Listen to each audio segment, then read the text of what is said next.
So good morning, everybody, and welcome to this hearing between Mary Lawler, the UN Special Rapporteur on the situation of human rights defenders and human rights defenders in Congo. My name is Michael Phoenix. I work with Mary as a researcher, and I'll be chairing the meeting today. So I'm going to hand over to Mary now to say a few brief words of introduction before we hear from the human rights defenders. Mary, over to you. Good morning, everybody. Good to learn a lot from you because I don't know enough about Congo. And I would like to say we have cases where human rights defenders are persecuted, and you send as much information as possible to the inbox, and we will put that in the chat, and I will try and raise the cases. Thank you very much. Eager to listen and learn. Okay, thank you, Mary. So the first speaker I would like to call on is Monsieur Makosso, Brice Makosso. So Brice, if you're hearing us, could you please turn on your camera and take the floor? You have 7 minutes. Thank you.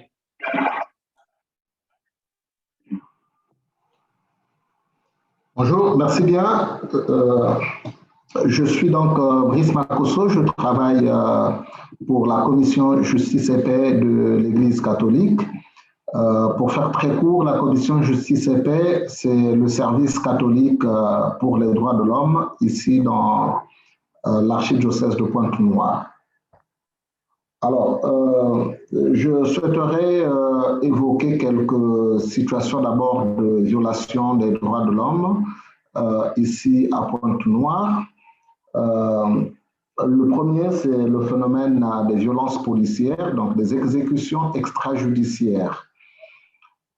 Sous prétexte de lutter contre le grand banditisme, la police et aussi une unité de l'armée qu'on appelle la discipline générale, c'est-à-dire la police militaire,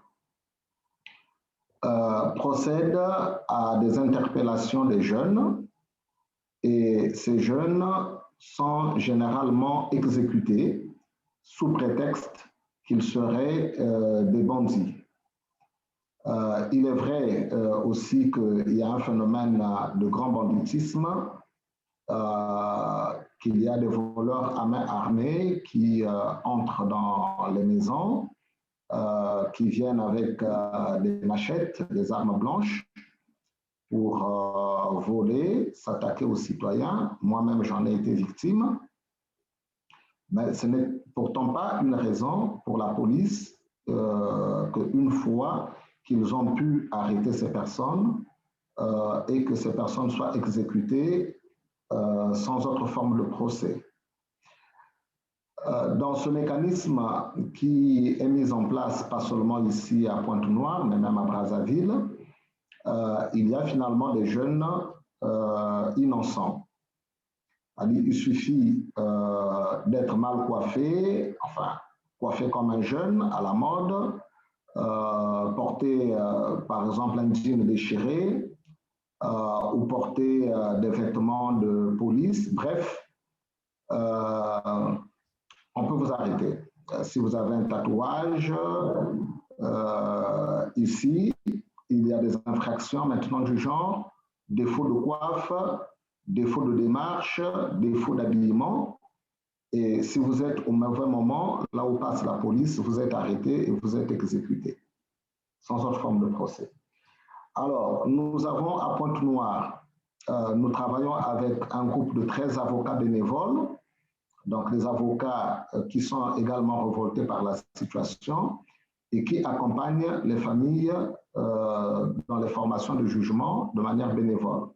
Parce que la population, face à ces exécutions, est résignée, mais nous avons eu des avocats qui acceptent de donner de leur temps pour accompagner ces familles devant les formations de jugement afin de porter plainte.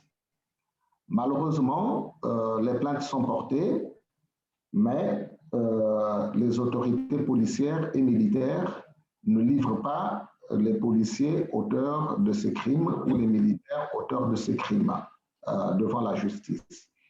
Et donc, les procédures que nous lançons grâce au groupe d'avocats ne sont pas mises en œuvre. Donc, les policiers ne sont jamais interpellés. Les militaires également ne sont jamais interpellés, quand bien même, grâce à nos enquêtes, nous arrivons à identifier les auteurs de ces crimes ou l'unité qui a été responsable de ces crimes. Ça, c'est le premier problème que nous avons. Le second problème, c'est la lenteur au niveau des formations de jugement. Nous, comme commission justice et paix, nous avons en charge l'aumônerie catholique des prisons. Et donc, nous apportons de l'aide matérielle dans les prisons, la nourriture, les soins, mais nous apportons également de l'assistance judiciaire et juridique. Nous travaillons là aussi avec un avocat, 3 avocats. Il y a un qui s'occupe de la maison d'arrêt de Pointe-Noire et il y en a 2 qui s'occupent des commissariats de police, parce que dans les commissariats de police, également, on détient des citoyens. Et à ce niveau, au niveau des commissariats de police, les avocats que nous avons, c'est pour aider à sortir ceux qui ont dépassé les délais de garde à vue, parce que chez nous, légalement, la garde à vue est de 48 heures, mais qui peut être prorogée de 72 heures avec l'autorisation du procureur, mais que finalement, nous assistons à des gardes à vue d'1 mois, 2 mois, 3 mois dans les commissariats de police. Et donc, les avocats que nous avons au niveau, qui travaillent au niveau des commissariats de police, essaient d'aider sortir ces personnes de ces gardes à vue prolongées. Et celui qui travaille à la maison d'arrêt essaie de travailler pour des personnes démunies qui n'ont pas d'avocat pour essayer de les défendre devant les formations de jugement. Et là aussi, il y a toujours ce problème de lenteur de procédure. Donc, une personne peut être arrêtée, détenue pendant longtemps, une détention préventive, qui va excéder les délais et que la personne ne soit pas jugée. Nous travaillons aussi ici à Pointe-Noire pour la protection des droits des communautés riveraines, les exploitations pétrolières et minières. L'exploitation pétrolière et minière crée des violations des droits, notamment les droits socio-économiques, tels l'accès à l'eau, puisque l'exploitation pétrolière va polluer les cours d'eau, l'exploitation pétrolière va polluer les sols, et ça crée donc une insécurité alimentaire, puisque les aliments de base, les sols sont pollués, les aliments de base tels que le manioc pourrit avant même que les tubercules n'arrivent à maturité. Et donc, ça crée aujourd'hui des problèmes d'insécurité alimentaire, et nous travaillons dans les communautés riveraines pour porter ces questions de droit à l'alimentation, les questions de droit à l'accès à l'eau de manière plus globale, les questions à un environnement sain au niveau des communautés riveraines des exploitations pétrolières.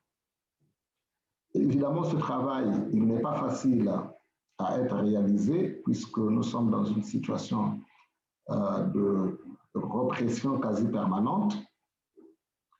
Et donc, nous avons des problèmes en ce qui concerne la liberté d'expression. Nous savons qu'il y a des sujets sur lesquels nous ne pouvons pas nous exprimer de manière très claire, notamment lorsqu'il s'agit, je n'ai pas voulu aborder la question de la corruption, de la lutte contre la corruption, puisque nous travaillons aussi sur la question de la transparence budgétaire, la transparence de la gestion des revenus, mais qu'à ce niveau, nous constatons qu'il y a un phénomène, enfin, il y a beaucoup de corruption dans le pays, et que nous n'avons pas cette liberté de nous exprimer, notamment lorsque la corruption touche la famille présidentielle, donc le président, ses enfants et le clan. Donc, nous avons un problème d'autocensure, puisque nous savons qu'il y a des problèmes, si nous les abordons, clairement, nous passerons par la case prison. Moi-même, en 2006, J'ai passé 3 semaines en prison et pratiquement toute l'année 2007, j'étais interdit de sortir du périmètre urbain de la ville de Pointe-Noire. Donc, c'est des formes d'assignation à résidence, mais qui ne sont vraiment pas déclarées. Mais dès que vous voulez voyager, on vous empêche de voyager. Donc, il y a ce phénomène d'autocensure que nous avons dans notre travail, puisque nous craignons pour notre sécurité, nous craignons pour la vie de nos proches. Et moi-même, j'ai dû faire exiler ma famille en France pour éviter des représailles sur mes enfants, mon épouse, ainsi de suite. Donc, il y a ce phénomène d'autocensure. Nos réunions sont systématiquement surveillées. Nous avons des agents de la CID, la Centrale d'intelligence et de documentation, donc l'ancienne direction de la surveillance sur le territoire. Il y a des agents qui viennent à nos réunions pour écouter ce que nous disons. Et lorsque nous arrivons à identifier ces agents, du coup, nous n'avons plus la liberté de tenir nos réunions telles que nous voulons les tenir. D'ailleurs, lorsque nous avons la possibilité de tenir ces réunions, sinon il y a des réunions qui sont systématiquement interdites. Donc, c'est là aussi des violations de la liberté de réunion, la liberté d'expression. Et je n'aimerais pas finir mon propos si je ne parlais pas de nos 2 collègues qui sont actuellement détenus à la maison d'arrêt de Brazzaville, qui sont poursuivis pour atteinte à la sécurité intérieure de l'État. C'est une infraction qui devient récurrente dans notre pays. On arrête les leaders de l'opposition congolaise. Il y en a 2, notamment très connus, le général Mokoko et André Okondi Salissa, qui sont en prison pour le motif d'atteinte à la sécurité de l'État. Et au mois de mars, pendant l'élection présidentielle, nous avons eu 2 de nos collègues qui sont arrêtés, qui ont été arrêtés et qui sont encore détenus jusqu'à ce jour. Ce pourquoi d'ailleurs nous sollicitons votre intervention. Je ne sais pas si j'ai dépassé mes 7 minutes, mais je crois que je vais m'arrêter par là et nous pourrions revenir si vous avez des questions à me poser. Merci. Thank you very much, Bruce. It was great to hear from you, and I see that some more of your colleagues have joined since you began your intervention, so we're going to move on now. And I would like to ask Mr. Felicien Mavungo to please take the mic and speak. Felicien, I hope you can hear me and that you've been able to access the interpretation function. If you can hear me, please go ahead and speak, and you have 7 minutes. Okay, I'm not sure that Felicien is hearing us at the moment. So we're going to go to another speaker. So I would like to ask Mr. Stanislas Ngodi to please, if you're hearing us, put on your camera and begin your intervention. It would be great to hear from you, Stanislas.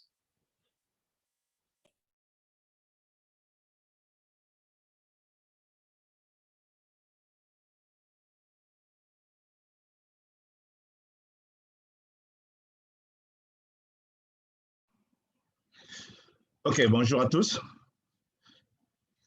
Donc, je suis Stanislas Ngodi. Je dois démarrer ma caméra. Ok. Je suis Stanislas Ngodi, le coordonnateur de l'association Avenir NEPAD Congo, une association qui a été créée en 2004, qui au départ avait comme vision d'assurer l'appropriation citoyenne du nouveau partenariat de développement de l'Afrique qui avait été mis en place par la suite. Et nous nous sommes lancés dans le cadre du mécanisme de MAEUP et la promotion des droits humains. Et c'est dans ce volet droits de l'homme, gouvernance et développement communautaire que l'organisation travaille. Et donc, ces dernières années, nous avons mené un certain nombre d'actions sur le terrain, notamment en ce qui concerne les droits de la femme, puisque l'organisation fait partie prenante dans l'ECOSOC au niveau de la commission féminine, où nous avons œuvré dans le cadre de la lutte contre les violences basées sur le genre, les questions des droits en santé sexuelle et la reproduction et d'autres volets. Mais au-delà de ces volets, notamment des droits des femmes, nous avons mis en place en 2017, à la suite notamment du contexte de répression né de la contestation des élections de 2016 et du climat qui a suivi, nous avons mis en place à Dolizid, notamment le département, le guichet d'observation des droits humains que nous appelons GOD. Et donc, dans ce GOD, nous avons bénéficié au début d'un apport notamment de Agir ensemble pour les droits humains et l'OCDH qui nous ont appuyé des activités de monitoring et de reporting dans les lieux de détention, puisque beaucoup de jeunes étaient arrêtés abusivement parce que traités comme des représentants des candidats au Mokoko ou au Kombi, ou encore touchés comme pour des prétextes, on a vu, faisant partie de l'association des malfaiteurs, ou encore d'autres motifs fallacieux qu'on pouvait évoquer à mettre à leur disposition. Et donc, au sein de ce GOD, nous avons mené également des actions de sensibilisation et des actions notamment de plaidoyer. Mais malheureusement, cela nous a valu ce que nous avons connu, puisque par la suite, nous avons connu près de 3 cambriolages de nos bureaux. Nos bureaux avaient été visités successivement en 2018, en février, par la suite en juin et en septembre 2018. Donc, les inconnus sont venus dans nos bureaux à Dolisie d'abord, puis à Brazzaville, où les ordinateurs ont été pris, donc le matériel sélectif pour savoir un peu qui était derrière nous. Et cela s'est poursuivi toute l'année 2018, puisque souvent notre véhicule était toujours suivi, les appels, c'est créé. Notre collègue Brice l'a dit tout à l'heure, où ce climat d'intimidation, puisque on était toujours mis sur écoute, et ce n'était pas facile. Et à 2 reprises, je n'ai pas pu effectuer un voyage. Je devais me rendre à Kinshasa. Vous savez, aujourd'hui, avec Covid qui sert de prétexte, notamment dans le cadre de la restriction de l'espace civique, où je n'ai pas pu me rendre à Kinshasa pour participer à une activité de la société civile, du fait que désormais, pour aller à Kinshasa, il faudrait qu'il y ait une autorisation préalable que la centrale d'intelligence et de documentation devait vous offrir, parce que vous devez écrire notamment à cette centrale pour qu'on vous dise, pour qu'on vous donne l'autorisation, pourquoi vous voulez aller, pourquoi vous voulez voyager, qui va vous recevoir, pour quel motif, quelle est la documentation, quel est le motif en fait de ce voyage. Donc, un peu la liberté au moins des mouvements, parce qu'aujourd'hui,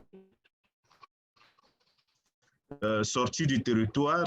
Et donc, au-delà de cette question ici, nous avons connu quelques difficultés, puisque, vous savez, nous avions eu l'élection présidentielle le 21 mars dernier, où la plupart des organisations, y compris la nôtre, n'ont pas pu obtenir des accréditations pour déployer les observateurs électoraux sur le terrain.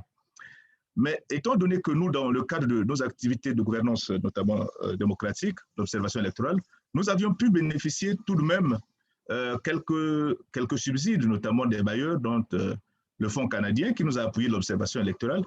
Mais cela n'a pas été facile, puisque à plusieurs endroits, notamment à Dolisie particulièrement, où quelques membres de notre association avaient été brutalisés, intimidés, parce que ces derniers s'opposaient à la question de la corruption électorale, où on voyait des questions de bourrage pour dire c'est toujours vous au niveau du GOD qui faites tout le bruit parce que vous ne voulez pas de la paix dans ce pays. Et donc, 2 ont été intimidés et jusqu'aujourd'hui, travaillent dans la clandestinité. Et nous, on avait été donc obligés un peu d'arrêter un peu nos activités parce que de temps en temps, ce sont des visites des personnes inconnues qui viennent pour savoir un peu ce que nous faisons, savoir où se trouve l'animateur, qui est le président, qui est le coordinateur. Donc, pour le moment, nous avons pu arrêter un peu depuis qu'on a eu les élections, puisque même le rapport que nous avons produit n'a jamais été publié, de peur qu'une fois de plus, nous soyons encore victimes des cambriolages. Donc, c'est pour démontrer, je pense que le collègue qui m'a précédé a dit un certain nombre de choses,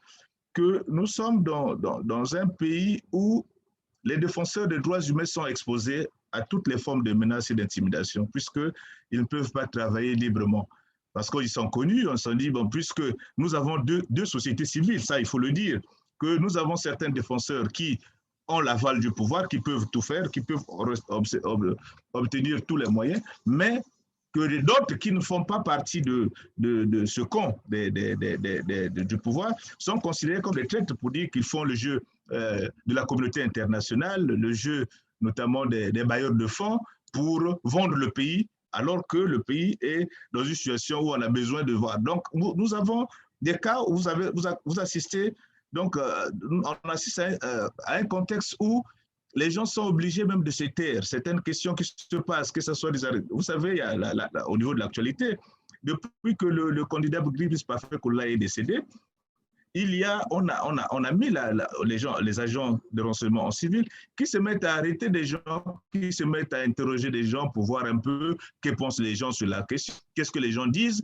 Et donc, les intimidations à ce niveau pour que les gens ne puissent pas exprimer ce qu'ils veulent dire. Pour dire, bon, écoutez, c'est parce que si vous voulez la guerre, vous l'aurez. Ça, c'est déjà un prétexte pour intimider. Et aujourd'hui, étant donné que nous, je dis nous, en tant que défenseurs des droits humains, nous n'avons pas un cadre juridique qui nous protège. Parce que le Congo n'a pas de loi portant protection des défenseurs des droits humains. Je pense que ce serait l'occasion pour nous de lancer ce plaidoyer afin que vous puissiez nous aider à faire pression au niveau des autorités pour qu'au moins nous puissions avoir un texte qui pourrait nous protéger, parce que les activités que nous menons, c'est pour le bien de la population, mais malheureusement, nous-mêmes, nous ne sommes pas protégés, nous sommes exposés. C'est vrai que on a vu, il y a aujourd'hui un élan de solidarité, mais cet élan devait continuer à ce qu'à travers ce genre de rencontres, nous puissions partager nos expériences, partager un peu nos problèmes, afin que notre protection aussi soit garantie. Donc, je pense que je peux m'arrêter par là. S'il y a des questions, je pourrais revenir au lieu de paraphraser ce que mon collègue venait de dire tout à l'heure. Je vous remercie. Thank you very much, Stanislas. Hopefully we'll have time for some questions at the end. Now I'm going to try once again to get Félicien to take the floor. Félicien. Oui, bonjour.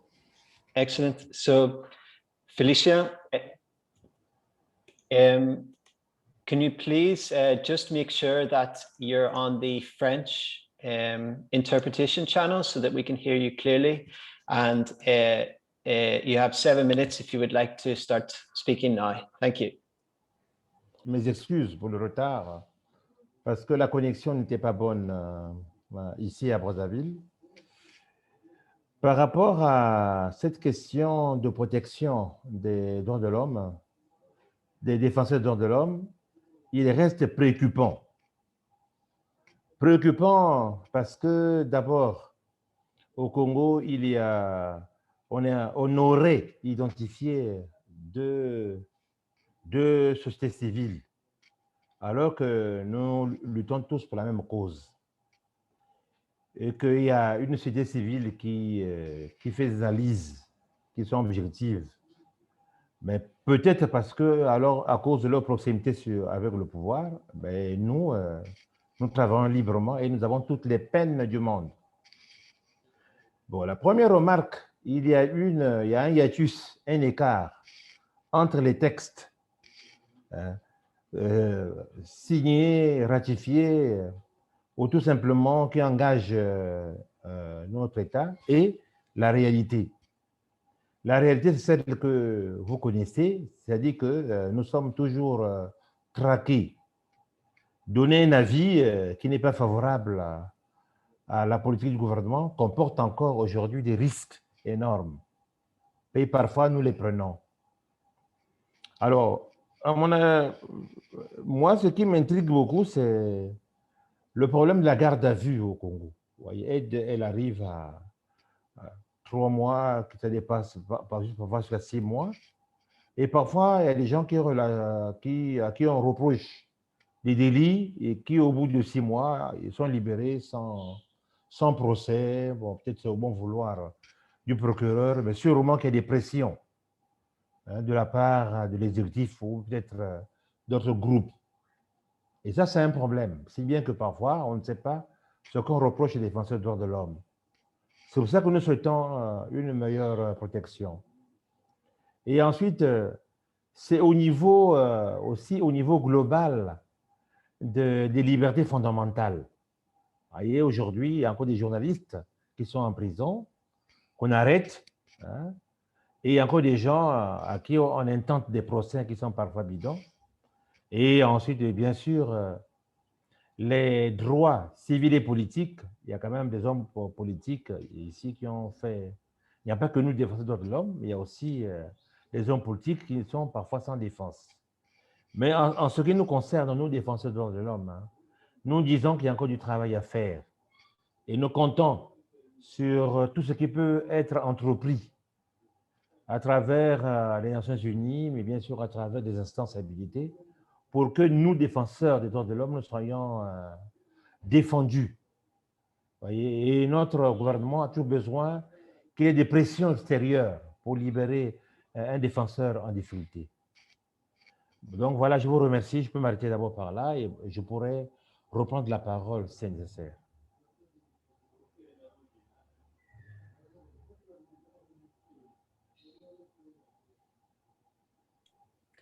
Thank you very much, Felicia, for your intervention. And I'm sure Mary will come back to the points you've raised after your colleagues from Congo have spoken. So next up, I would like to invite Jean-Claude to please turn on their microphone and video and speak. Thank you, Jean-Claude. Ok, merci beaucoup. Bonjour à toutes et à tous. Je suis Jean-Claude Pongo Elongo, directeur exécutif de l'association Cœur Arc-en-Ciel. Je suis militant, je lutte contre les violences et discriminations basées sur l'orientation sexuelle et l'identité de genre. Donc, je suis une personne homosexuelle qui lutte contre ces formes de violence au niveau national. Déjà, par rapport à la cause pour laquelle nous luttons, parce que là, en tant que corps de défenseurs des droits humains, il s'agit déjà d'une cause perdue parce qu'il y a trop de pression sociale, il y a trop d'incompréhension par le fait que l'on pense que l'homosexualité est un comportement ou une pratique importée de l'Occident, et cela fait en sorte que déjà dès le départ, que la cause soit perdue. Donc, c'est vraiment la situation. Et malheureusement, même il y a ce problème au niveau de la société, il y a une certaine incompréhension de la thématique. Et ça fait que même au niveau des défenseurs de droits humains, il y a ceux qui pensent qu'il y a des droits qui peuvent être défendus et d'autres pas. Et malheureusement, c'est la réalité, la triste réalité.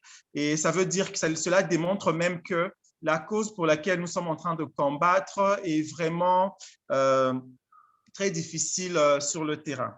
Par rapport au travail que nous faisons, les minorités sexuelles et de genre, parce que la terminologie LGBTQI+, et nous l'avons reléguée en second lieu dans le cadre de la désoccidentalisation de notre combat, parce que l'occidentalisation a été identifiée comme étant un obstacle majeur à la lutte contre les violences et discriminations basées sur l'orientation sexuelle et l'identité de genre. Et nous avons adopté la terminologie minorité sexuelle et de genre, au lieu de parler des personnes LGBTQ+.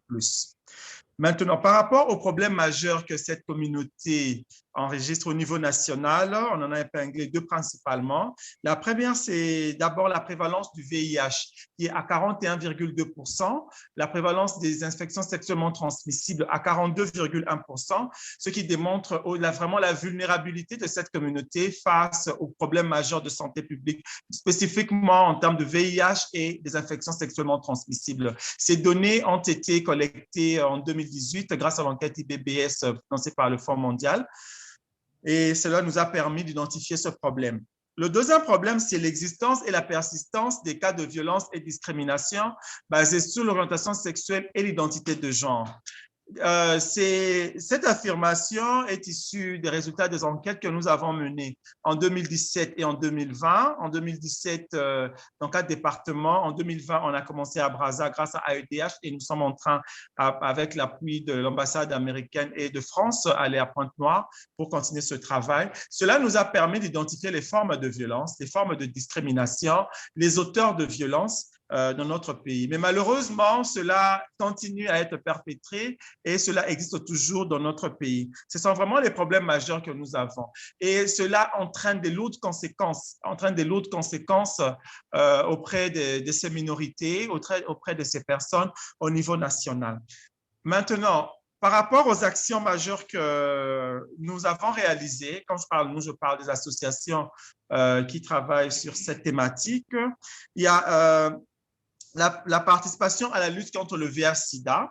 Le ministère de la Santé nous implique grâce au CCN, qui est la coordination du projet financé par le Fonds mondial, dans les...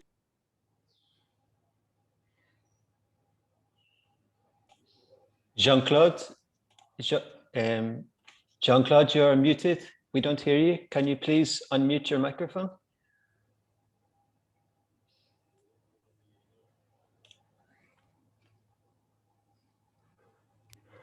Il y a la lutte contre le VIH-Sida, notamment dans la participation à l'élaboration des politiques nationales au projet du Fonds mondial. Il y a aussi la célébration de la Journée internationale de lutte contre l'homophobie à Brazzaville le 17 mai. Mais malheureusement, à cause de COVID-19, 2 ans successifs, on n'a pas pu célébrer dignement cette journée parce que c'est une journée que nous utilisons pour faire le plaidoyer, organiser des conférences, mais aussi utiliser être nous-mêmes, en fait, être nous-mêmes, une journée où nous célébrons notre humanité, où nous célébrons notre existence. Il y a aussi la création du plaidoyard. Le plaidoyard, c'est quoi? Le plaidoyard, c'est faire le plaidoyer au travers de l'art. Ce concept est né quand nous allions aux Nations Unies, au Conseil des droits de l'homme, pour faire le plaidoyer sur la situation des minorités LGBT en République du Congo pendant la pré-session de l'examen universel périodique de la République du Congo. Et c'est quoi?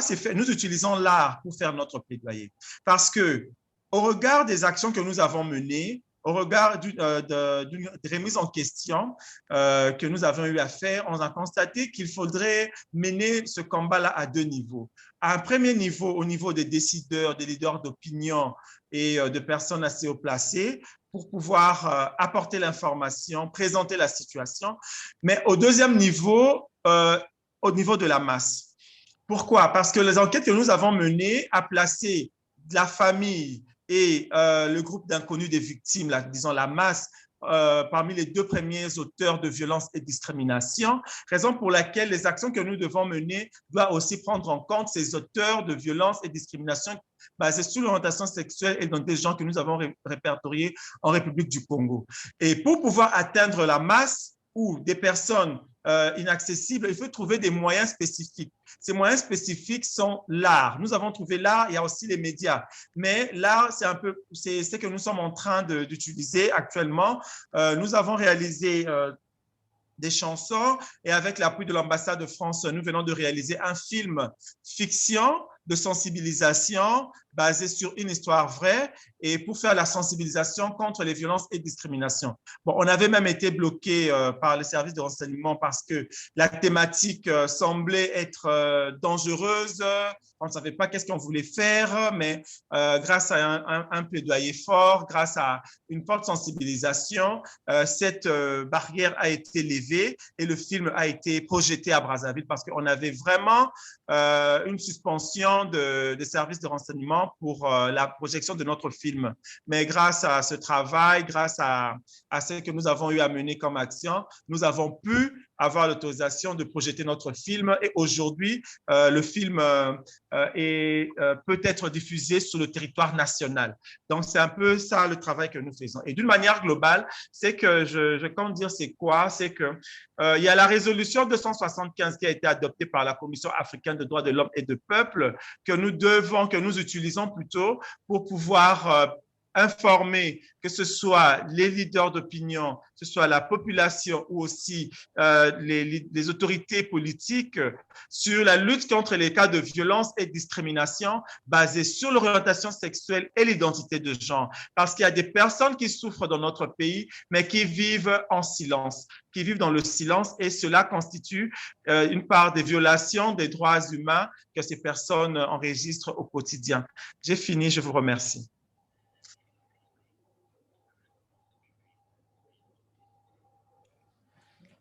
Thank you very much, Jean-Claude, for your intervention. So we're going to hear from one or two more speakers before I hand over to Mary to give some reaction to the issues you've planted so far. So now I would like to invite Mr. Alain Combo to please turn on his microphone and take the floor. Alain, you have 7 minutes.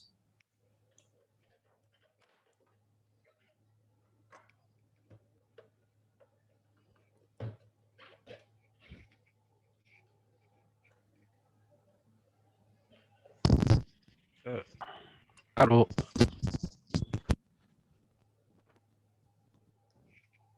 Qu'est-ce qui se passe? Bonjour. J'espère que je peux entendre parce que nous avons la connexion qui n'est pas aussi trop stable. Mais je suis Alain Kobo, président de l'Association pour le droit de l'homme et l'univers carcéral. La réalité dans notre pays est que les défenseurs des droits de l'homme sont très exposés et le niveau de protection est très faible. Je ne sais pas si je me fais entendre. Alan, could I ask you to turn off your video because it might improve the quality of the sound? Okay. Thank you. So please try now. Actuellement, ça va? Yes, we can try. Let's try it like that. Go ahead. Maintenant, ça va le son? It's a bit shaky, but please go ahead. We can do our best to understand it.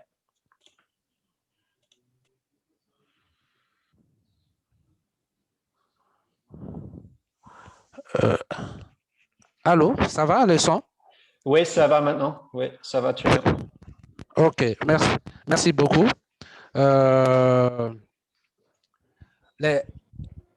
Nous travaillons régulièrement sur la promotion et la protection des droits de l'homme et lorsqu'il s'agit de la promotion dans notre pays pour vulgariser les lois, nous n'avons pas trop de problèmes. Mais quand il s'agit de se jeter dans le champ d'action de la protection, nous sommes confrontés à beaucoup de difficultés.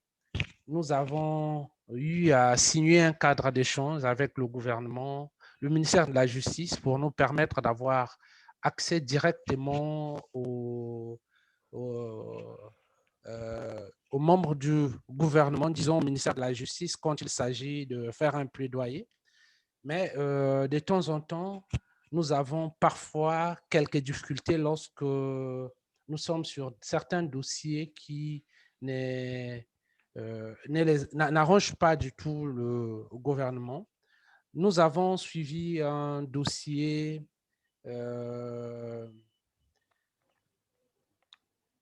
qui nous a un peu exposé jusqu'à un certain niveau, au point où nous avons subi des cambriolages au niveau de notre bureau. Notre bureau a été visité en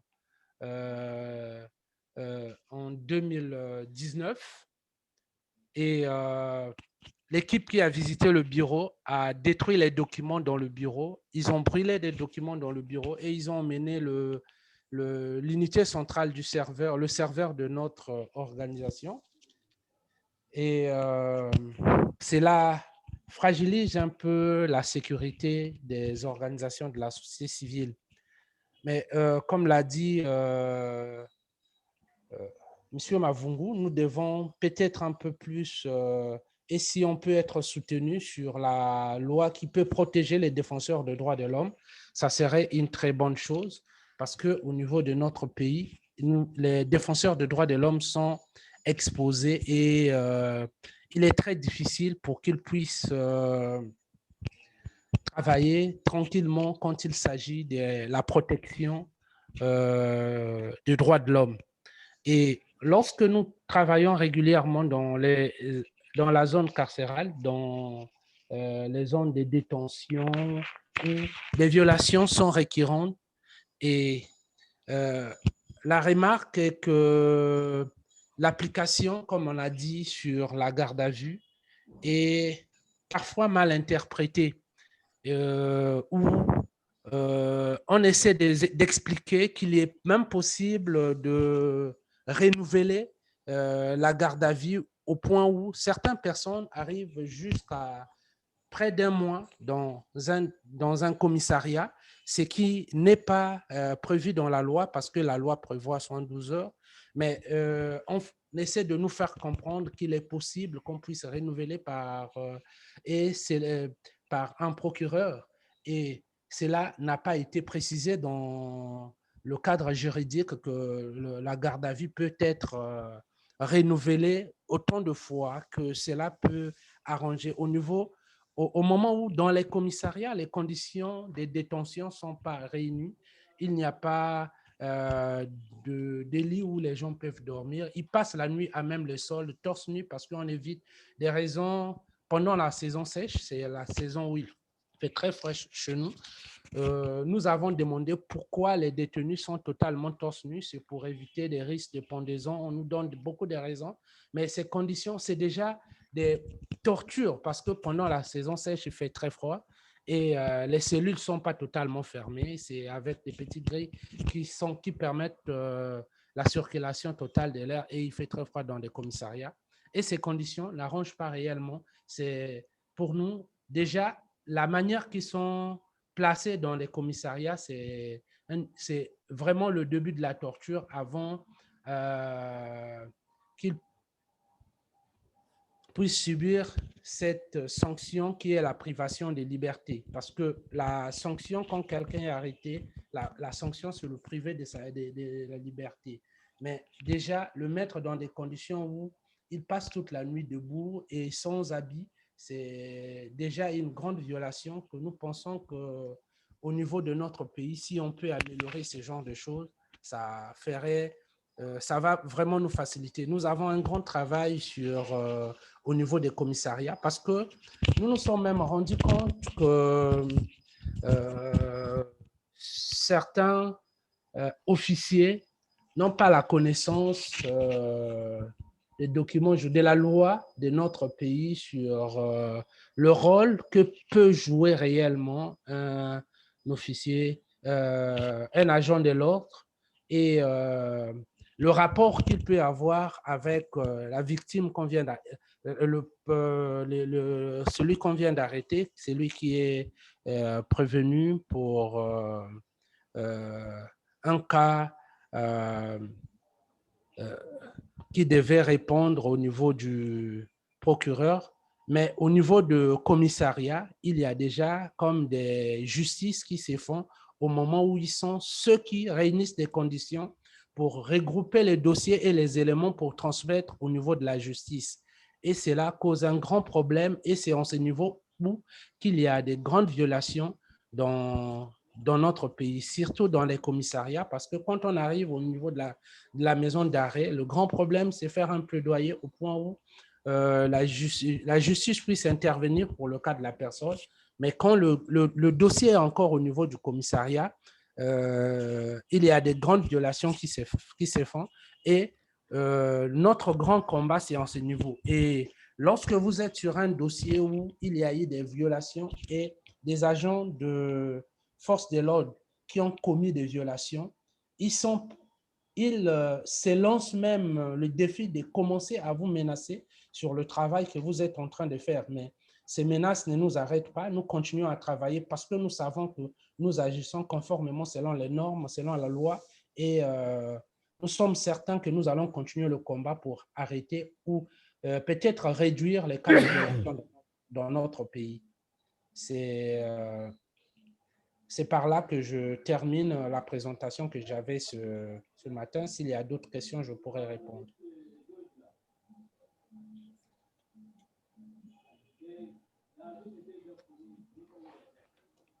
Thank you very much, Alain. So we're hopefully going to have time for questions in the end. but we have at least one more speaker. I see that Nelly Cado has joined us. So Nelly, welcome to the meeting. I hope you've been able to access the interpretation function and that you're hearing me clearly. So thanks for turning on your camera. If you'd like to open your microphone and begin, you have 7 minutes. Thanks, Nelly.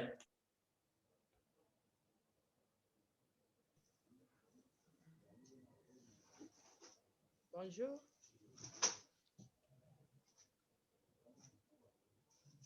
Allô? Oui, bonjour Nelly. Oui, bonjour. Ouais, puisque vous avez déjà fait la fois, désolé de vous prendre en retard là. Avec le décalage d'horaire, je n'ai même pas compris que le 12 heures là, c'était le 12 heures de Paris. La présentation, je suis la coordonnatrice de l'Action évangélique pour la paix. En ce qui concerne les droits humains, nous travaillons sur les droits de la femme, les droits de la veuve. Actuellement, nous sommes en train de travailler sur les droits de la veuve au niveau de notre pays par rapport au rite du veuvage. Il y a beaucoup de choses qui se passent. La femme est maltraitée et suite à ces maltraitances, nous sommes là en train d'accompagner ces femmes. La difficulté, c'est qu'elles ignorent d'abord leurs droits. Il faut d'abord enlève l'imprimante, débranche le fil d'imprimante. Pour les amener à connaître le droit. Et on pourra à ce moment-là suivre les deux conférences, puisqu'il y a deux conférences. Je peux continuer? Yes, yes, Nelly, please continue. OK. Donc, je disais que sensibiliser les femmes pour qu'elles puissent connaître leurs droits.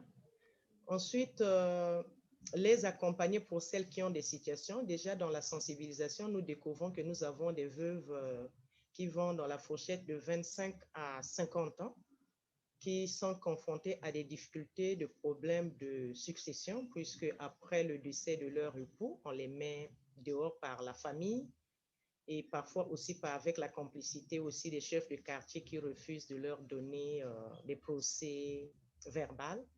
Il y a aussi des dossiers qui sont au tribunal où ça fait parfois 9 ans, 6 ans, 10 ans. Nous avons eu par exemple des cas d'une dame, ça fait 9 ans que son mari est décédé. On l'a sortie, elle est mariée officiellement, bien commun, mais elle ne peut pas jouir de ce que son mari avait laissé. Elle doit souffrir avec les enfants tout juste parce que même les chefs de quartier sont en complicité. Et elle est effrayée, elle ne peut même pas aussi aller au tribunal parce qu'il y a des menaces. Et il y a aussi des cas où le mari a laissé ses biens, mais il y a la famille de l'époux, puisque c'est les hauts gradés, on a tout pris et le problème est bloqué au tribunal, ça n'avance pas pendant 6 ans. Et dans ce cas-là, la difficulté vraiment à notre niveau, parce que le projet, nous avons pensé sensibiliser et les accompagner, mais dans cet accompagnement, donner l'orientation, on se rend compte que ce n'est pas un travail facile. Il faut vraiment beaucoup d'efforts, beaucoup de moyens pour aider ces dames à trouver vraiment justice par rapport à leurs préoccupations. Elles sont nombreuses. Nous avons juste 4 arrondissements de Brazzaville. Sur les 4 arrondissements, dans chaque arrondissement, nous avons enregistré au moins plus de 250 veuves pour m'arrêter que là, parce que j'étais à Mongali, j'ai eu 400 veuves. Donc, c'est pour dire que si nous prenons toute la ville de Brazzaville, on peut même arriver près de 3000 ou plus de veuves. Et dans cette situation-là, c'est un travail, certes, de longue haleine, mais ça nécessite aussi les moyens qui vont nous permettre de les accompagner. Si on ne fait pas ça, c'est une difficulté. Voilà le problème que nous avons avec les droits des femmes.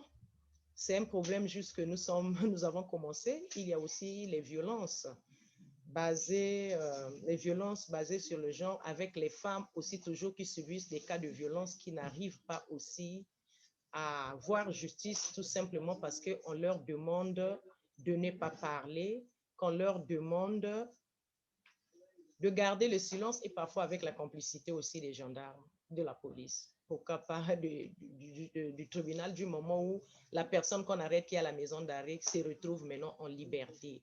Voilà les situations auxquelles nous sommes confrontés. Nous sommes en train d'enregistrer, nous avons commencé d'enregistrer les cas par cas, avec la pertinence de chaque situation. Mais bon, on verra comment traduire, comme c'est des femmes analphabètes qui parlent souvent en langue maternelle, donc, ou en langue nationale. Il faut traduire ce qu'elles ont dit, leur situation, et puis les accompagner surtout sur le plan juridique pour qu'elles puissent gagner leurs droits. Voilà le dossier sur lequel nous nous sommes penchés, le projet auquel nous sommes en train d'avancer, où nous trouvons que j'avoue que nous ne sommes pas encore allés contacter en dehors des chefs de quartier pour vérifier la véracité si les femmes vivent dans leur quartier, parce que quand on fait la sensibilisation, les chefs de quartier sont là, qui peuvent aussi reconnaître les faits qu'elles sont en train de témoigner. Mais au niveau du tribunal, pour celles qui ont présenté les cas, nous avons vu les dossiers, mais au tribunal, nous ne sommes pas encore partis pour aller vérifier. Nous avons eu une juriste qui a fait la sensibilisation sur le droit, qui a reconnu aussi les dossiers pour certaines femmes. Mais bon, il faut maintenant, à notre niveau, aller dans ce sens-là pour regarder, pour que nous puissions vraiment accompagner ces mamans, ces dames qui sont vulnérables avec leurs enfants. Voilà, le droit de la femme, en fait, c'est un problème délicat au Congo. Et on se rend compte que je ne sais même pas s'il y a un tiers des femmes qui connaissent leurs droits. Surtout qu'elles sont beaucoup plus des analphabètes, donc c'est un problème de sensibilisation qui doit être là pour réveiller leur conscience, pour qu'elles comprennent qu'elles doivent se défendre, elles ont des voies de recours pour ne pas continuer à être maltraitées, que ce soit sur la famille, que ce soit au niveau des tribunaux, là où parfois on est complice, puisque si la justice décide de garder un dossier 6 ans alors que la femme souffre avec ses enfants, pour moi, ils sont complices aussi. Donc, on encourage ceux qui sont en train de maltraiter ces dames. Voilà notre préoccupation avec les droits de la femme. Et merci. Je vous ai pris au milieu. Je ne sais même pas par où vous avez commencé. Et si moi, avec mon intervention, ce n'était pas ce que vous attendez, bon, c'est à vous de me recadrer. Merci.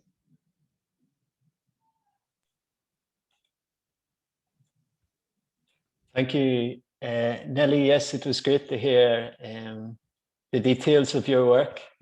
And it's brilliant to have you, of course, in the meeting. I'm going to hand over to Mary now. Mary, if you'd like to react to some of the things that the defenders have said. And after that, I'm sure Mary might have some questions, but if any of you present with us have questions that you would like to ask Mary, you could also prepare to ask them after she has spoken. So Mary, please go on ahead.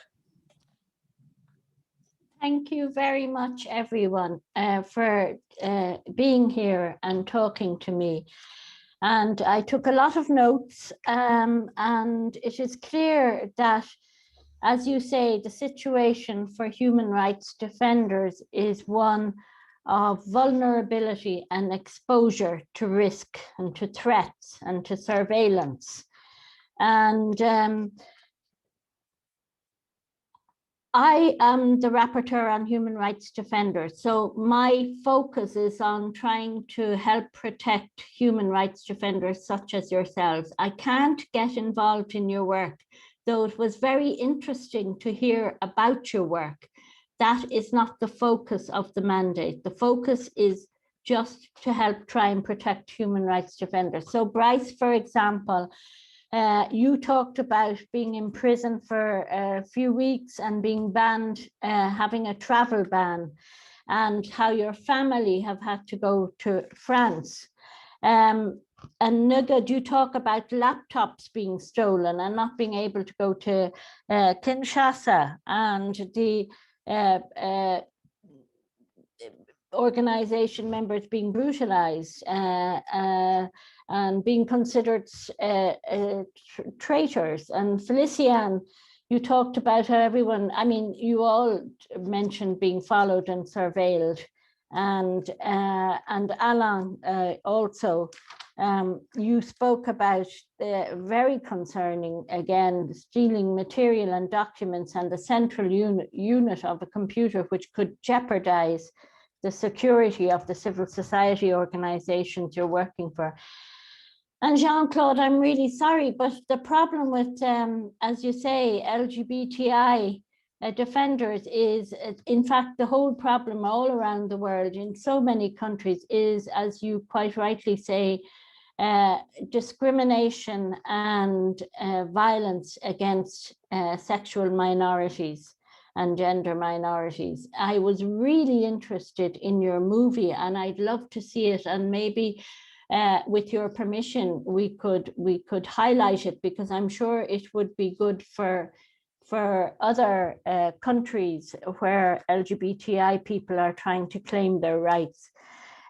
Some of the things I picked up about, and Nelly, I'd like to hear a bit more about the situation, the specifically to deal with women human rights defenders, more about that. Your work is very interesting, and well, I salute you for that work.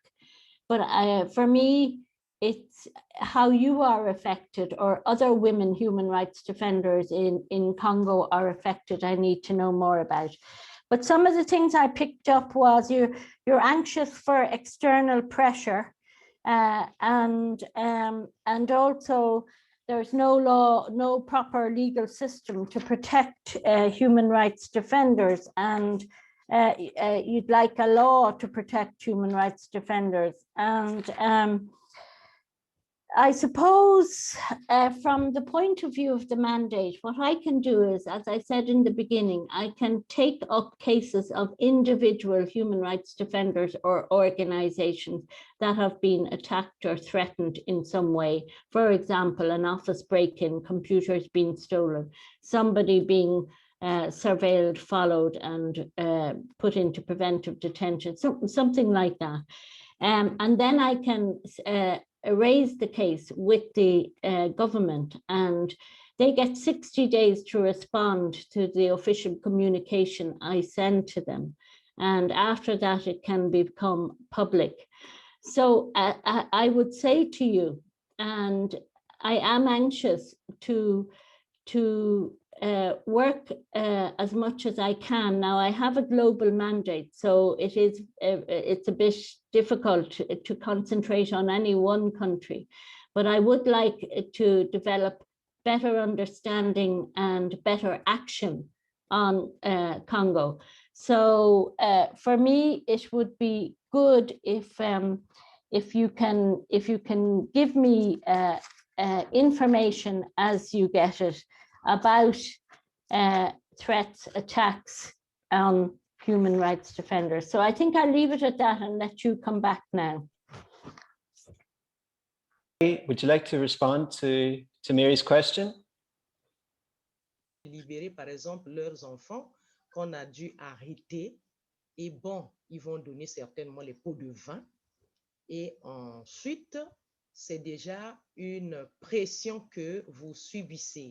C'est dans ce sens. Maintenant, avec l'organisation que nous sommes en train de se faire, je sais que ce n'est pas toujours facile quand on va toucher un sujet qui était tabou, vous mettez sur la table, c'est pas facile, mais là, nous pouvons pas dire que non, nous avons la pression directe verbale, oui. Verbal, là où on vous dit que vous courez des risques, ce que vous êtes en train de faire, c'est de la politique, bon, tralala, beaucoup de choses, mais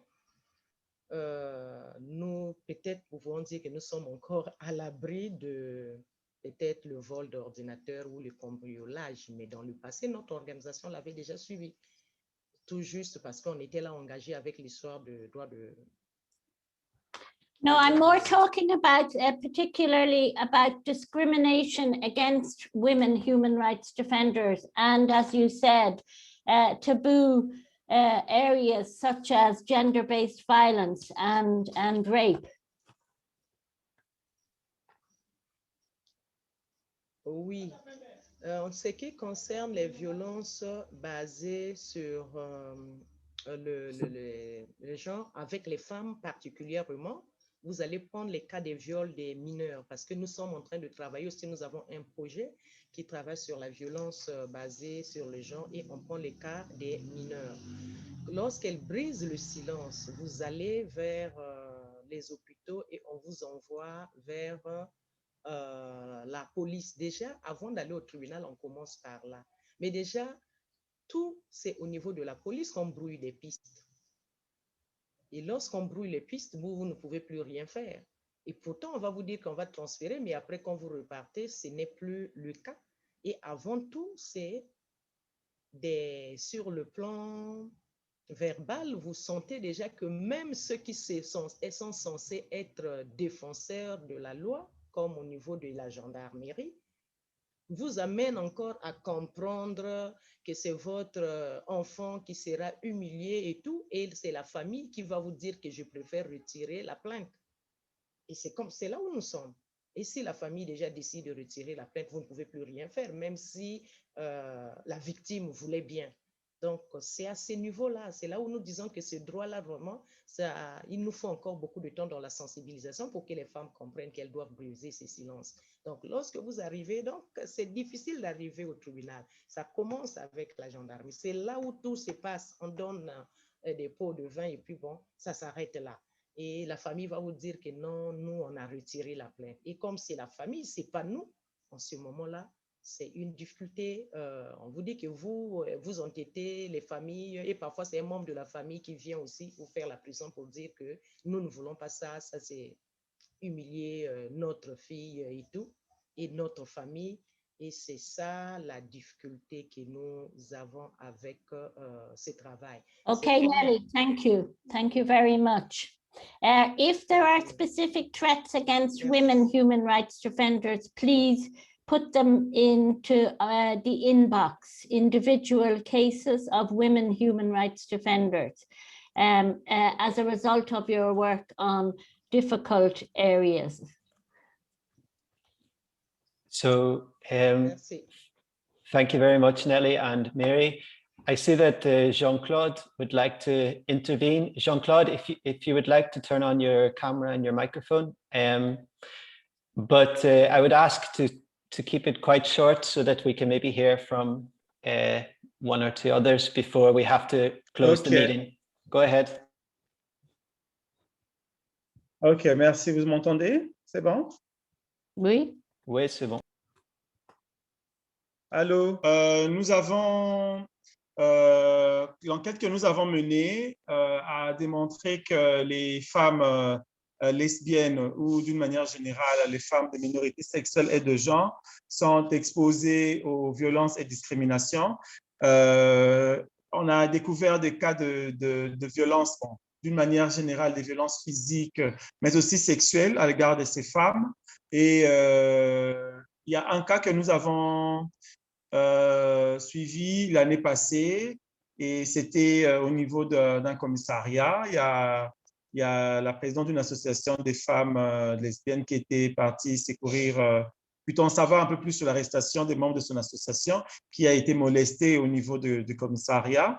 À part ça, l'enquête que nous avons menée en 2017, il y avait beaucoup de difficultés sur la libération de la parole parce que sur les 218 participants, on n'a eu que 17 femmes. Donc, c'était moins de 10%.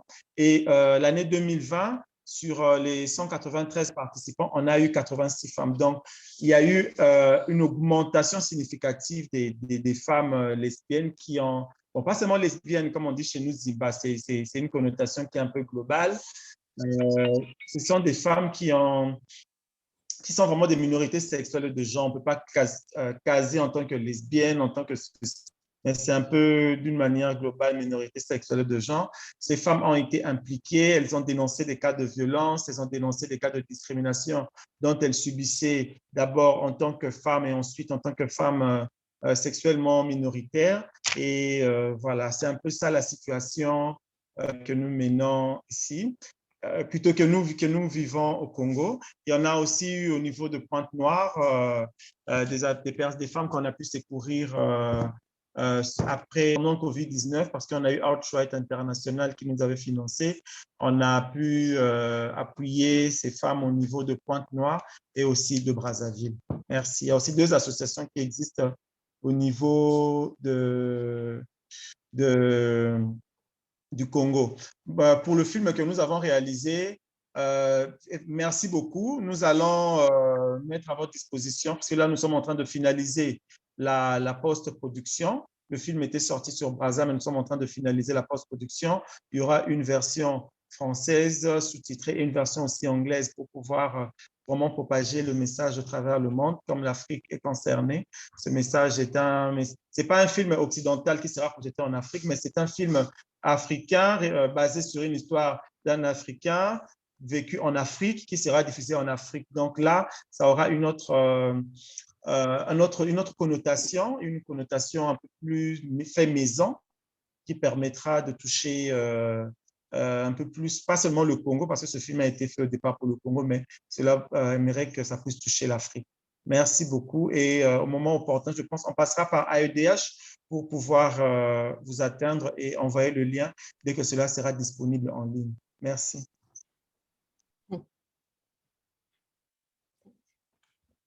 Thanks very much, Jean. 9 minutes left, and I'm going to ask Félicien, who has raised his hand, if he would like to intervene. Félicien, would you like to turn on your camera and open your microphone and take a couple of minutes? Thank you. La question des défenseurs des droits de l'homme. Alors, à mon avis, hein, c'est discutable. C'est lié à un problème de gouvernance des États. Parce que si nos États étaient bien gouvernés, la question des droits de l'homme allait des défenseurs des droits de l'homme allait se poser autrement. Parce que si quelqu'un défend une cause juste, pourquoi l'en vouloir? Pourquoi lui faire des procès? Pourquoi le vilipender? Pourquoi porter atteinte même à sa vie? Parce que nous avons vraiment des cas ici où on te prend, on t'amène à la DGST. Je pense peut-être que mes professeurs en ont parlé.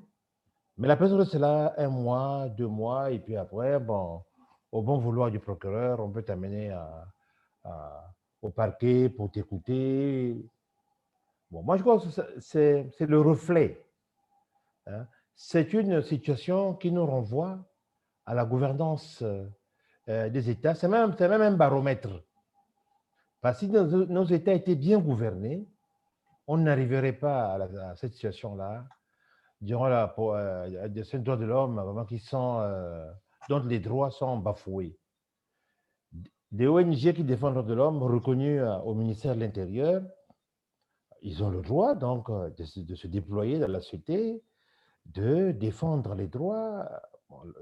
La question, mais pourquoi sommes-nous persécutés? Pourquoi on en veut aux défenseurs de l'homme? Alors, le mystère reste quand même en entier. Nous savons à peu près de quoi il s'agit. Have you been prosecuted? Oui. Tell us about that. J'ai 2 fois, j'ai été amené à la police pour un interrogatoire musclé, à 2 reprises. Parce que j'avais publié un rapport sur le suivi budgétaire dans l'éducation nationale. Alors, on m'a amené à la police pour s'expliquer. Quand vous lisez ce rapport, là, il n'y avait rien de grave, juste des révélations sur les carences ou l'exécution du droit à l'éducation dans notre pays. Voilà, donc ma question qui constitue un peu mon angoisse est celle-là. Pourquoi sommes-nous persécutés dans un état de droit? C'est la grande question pour nous.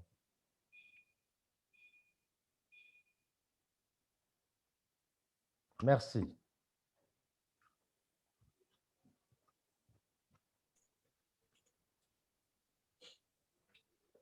Many thanks, Felicia. So we're more or less at the end of the meeting now. Mary, would you like to say a couple of closing words before we call the meeting to a close? Yeah, thank you very much again. And it has been very interesting for me, and I've learned a lot about the context in which you work in and the work that you do and the difficulties you face as human rights defenders. And of course, as Felician says, you should be able to carry out your legitimate, peaceful work in defense of human rights without any threats or surveillance or injustice done to you. And I am trying to show governments that human rights defenders are allies, not threats to them. Governments around the world look on human rights defenders as threats to their power. I think that's really what it comes down to.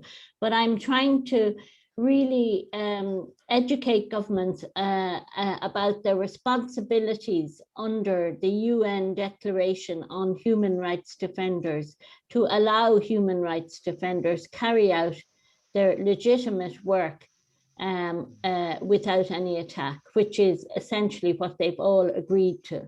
But sadly, it's not the case. So I will continue. All I can say is I will continue to try to engage with governments, including the Congo government, and see if I can progress anything with them about the legitimacy of the work of human rights defenders. And please stay in touch if you have cases where you want action, and we'll see what we can do. It all depends on capacity in the office, but we will try and take up the cases. And certainly, and that is the main tool of the mandate, taking up the cases. But certainly, I hope to develop an ongoing relationship with you all in Congo, human rights defenders, so that I can continue to learn and to react if one of you is in danger. Thank you very much.